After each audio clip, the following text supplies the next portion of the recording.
Hi everyone, this is Aaron from HH Watch Reviews. Welcome back to the channel. In today's video, we will take a look at the new Seiko Navigator Timer reissue, the reference SPB411. Now, this might be the most highly anticipated release from Seiko this year, but did Seiko deliver? Now, before answering that question, let's go over the specs, the design, the goods and bads of this watch, and see if we can answer that question at the end.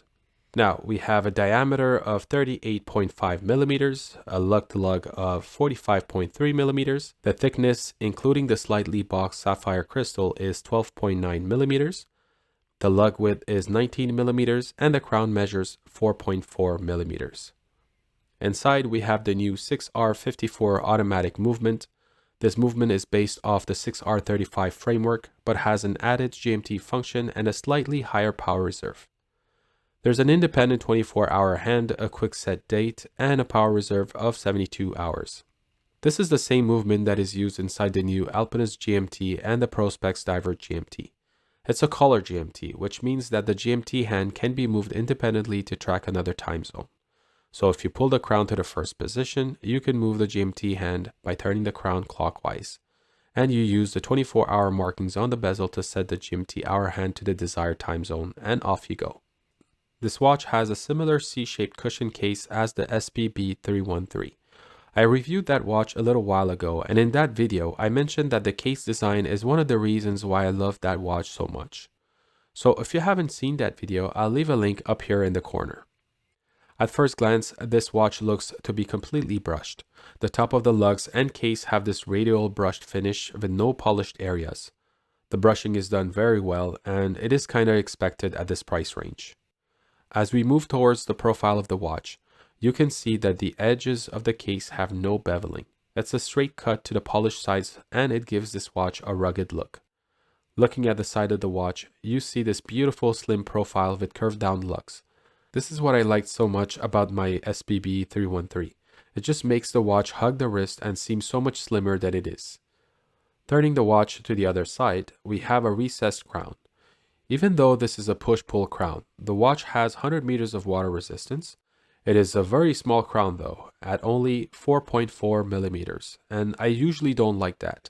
But so far it hasn't bothered me as it is easy to grab from the other side of the case, and it's also easy to rotate.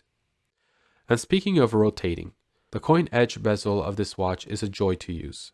It is a bi-directional bezel with no clicks, it is friction-based, and it's very smooth and silent. There's a good amount of resistance, so it's not easy to turn, and if you use the 24-hour markings on the bezel to track another time zone, then you don't have to worry too much about accidentally turning it. One thing I noticed right away when I picked up the watch was the 24-hour markings on the bezel. Now, I'm very used to seeing even numbers on the bezel, but this watch has the odd numbers printed.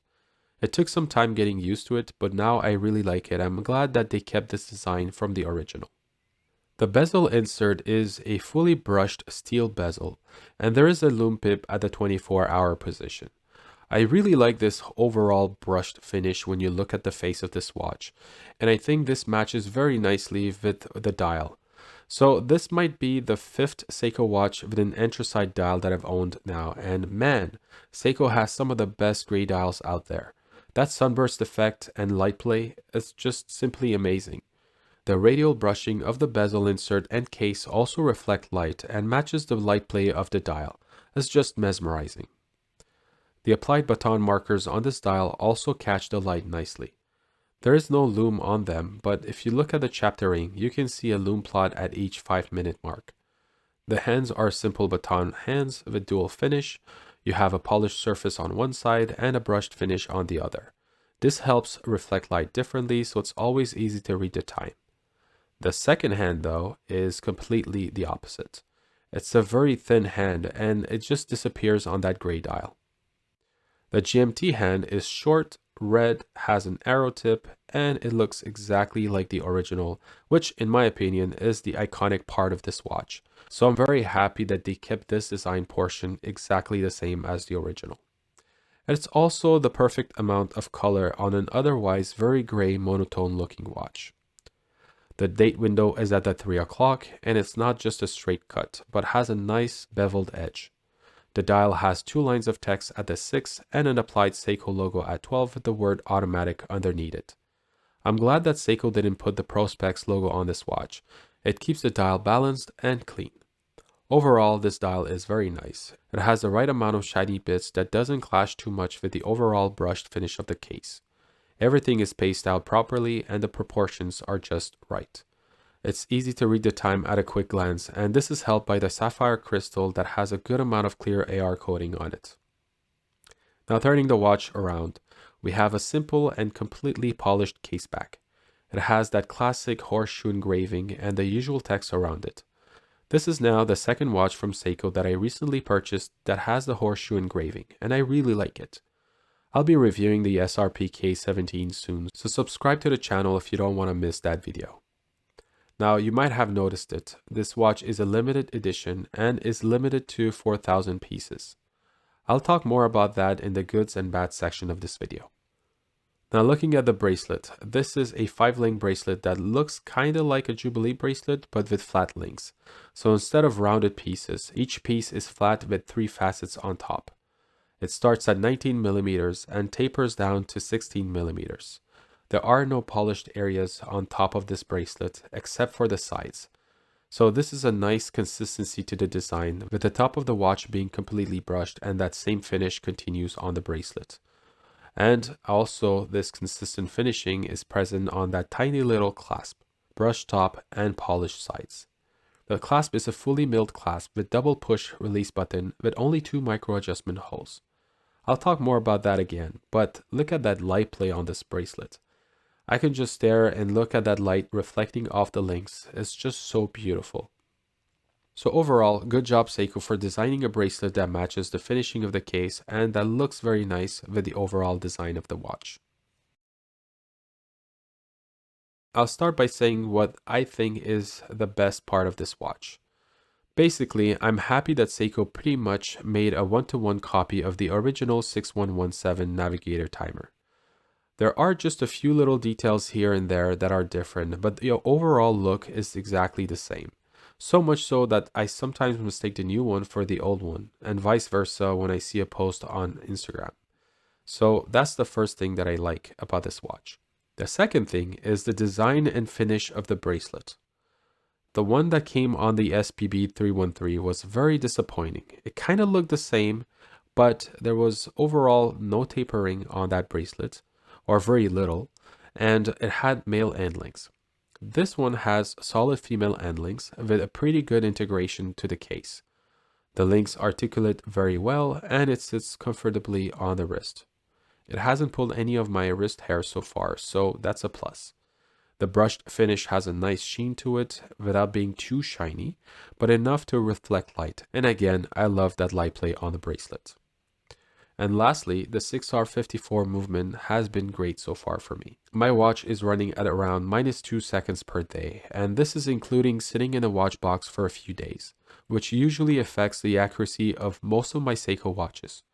I love the 72-hour power reserve. It's nice to leave the watch in a watch box for a couple of days and come back to see it still running. And it's even better when you notice that it only lost a few seconds. So let's just hope that the accuracy doesn't change. I'll start off this section by mentioning what I hate the most about this watch, and that's the clasp. I don't know why Seiko can't make a proper clasp.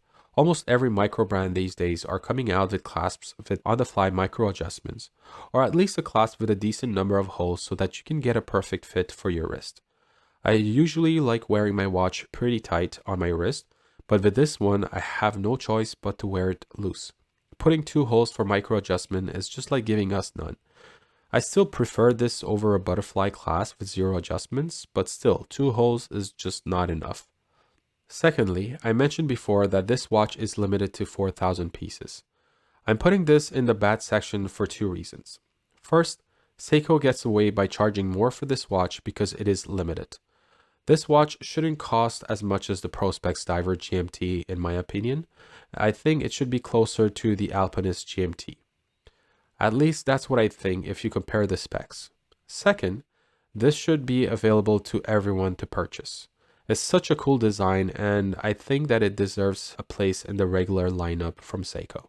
The third thing that I don't like about this watch, and this applies pretty much to all Prospex models, it's the diashield coating. More specifically, the dark tone that it adds to the watch. I understand that this coating is there to prevent scratches on the watch or at least reduce the chances of getting scratches, but in my experience, if the watch is worn daily, scratches show up eventually anyways. And personally, I prefer the lighter look of stainless steel than the dark gray look that this coating gives. So coming back to my initial question, did Seiko deliver with this release? I think that they absolutely did deliver. This watch is exactly what I was hoping to get, minus a few things here and there that I already mentioned. When I first saw the leaks that Seiko was going to do a reissue of the Navigator Timer, I was super psyched, and I told myself that if they can make it look at least 70% like the original, then it would be an instant purchase for me. So yeah, they definitely delivered, and I really hope that they keep bringing back some of their old designs. Like a modern Pogue would just be amazing. Maybe one day. But anyways, that wraps up the review of the Seiko SPB411. I want to know what you think of this watch. Do you agree with me on the points I've mentioned? If you do, or you don't, leave a comment down below and let me know. And as usual, if you enjoyed this video, please like it and share it with a friend or two. And if you want to see more watch content, please subscribe to the channel and click on that notification bell to be notified when I upload a new video. As always, thank you for watching, and I'll talk to you on the next one.